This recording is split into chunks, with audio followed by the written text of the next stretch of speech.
আসসালামু আলাইকুম রহমতুল্লাহ। আজকে 14ই জুন 2025।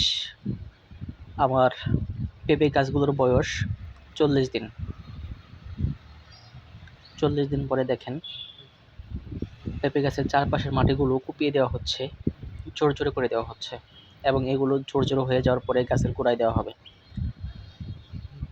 এই যে দেখেন 40 দিন বয়সের একটা গাছ, টপলেরি জাত, কিন্তু গাছে ফুল চলে আসছে আলহামদুলিল্লাহ। আমার বাগানের প্রায় 80% গাছে ফুল চলে আসছে। দেখেন পরবর্তীতে আরেকটি গাছ দেখেন, এই যে একটা গাছ, ছোট্ট গাছ, কিন্তু গাছে আলহামদুলিল্লাহ ফুল চলে আসছে।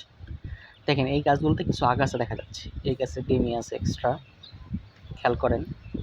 এই গাছটাতেও আগাছা আছে, পাশাপাশি ফুলও আছে। দেখেন এই যে একটা গাছ, এখানেও এক্সট্রা ডিমি আছে। এই যে ডিমিগুলো দেখতেছেন, এগুলো আপনারা কি করবেন, হাত দিয়ে ভেঙে দিবেন। হাত দিয়ে ভেঙে দিলে কি উপকার হবে জানেন? যখন আপনি এগুলো ভেঙে দিবেন, এর ফলে আপনার যে গাছের গোড়ায় টোটাল খাদ্য আছে, এই খাদ্যগুলো অপচয় হবে না।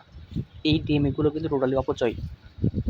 এই ডিমগুলো যে সকল খাবার গ্রহণ করে বড় হচ্ছে, আপনার খাদ্যগুলো অপচয় হচ্ছে। যখন আপনি এগুলো ভেঙে দিবেন, তখন হচ্ছে গাছের গ্রোথ আরও বেশি ভালো হবে। গাছের যে খাদ্যগুলো আছে টোটালগুলো হচ্ছে ও তার ফুল গঠনে, ফল গঠনের জন্য কাজে লাগাতে পারতেছে, গাছ বৃদ্ধি পাচ্ছে। তো দেখেন এই যে ছোটো ছোটো গাছ, এই গাছগুলোতে আলহামদুলিল্লাহ সবগুলোতে ফুল চলে আসছে। জাত হচ্ছে হাইব্রিড টপলেরি, যেটা বাংলাদেশের সবচেয়ে প্রসিদ্ধ হাইব্রিড একটি জাত। দেখেন এই যে ছোটো গাছে ফুল, গাছে ছোট ছোট খুঁটি দেওয়া আছে, এই খুঁটিগুলো চেঞ্জ করে বড় খুঁটি দেওয়া লাগবে, অতি শীঘ্রই দিয়ে ফেলবেন ইনশাআল্লাহ।